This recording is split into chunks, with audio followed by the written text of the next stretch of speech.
ताज़ा तरीन वीडियोस के लिए चैनल को सब्सक्राइब करके बेल आइकन और ऑल नोटिफिकेशन पर क्लिक करें ताकि आपको मिले हर अपडेट सबसे पहले।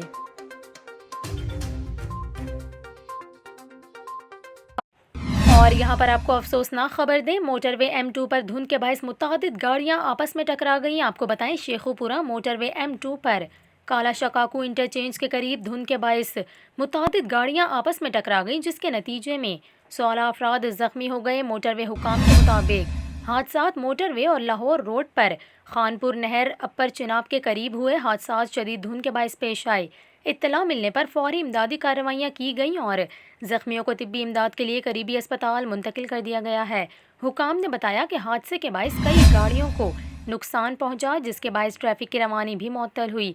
ट्रैफिक मुअत्तल होने से गाड़ियों की कतारें भी लग गई। हुकाम ने मोटरवे पर सफ़र करने वालों को मशवरा दिया है कि फॉग लाइट्स का इस्तेमाल करें, गैर ज़रूरी तौर पर मोटरवे का सफ़र करने से गुरेज करें और किसी भी हादसे की सूरत में हमारी हेल्पलाइन 130 पर कॉल करें।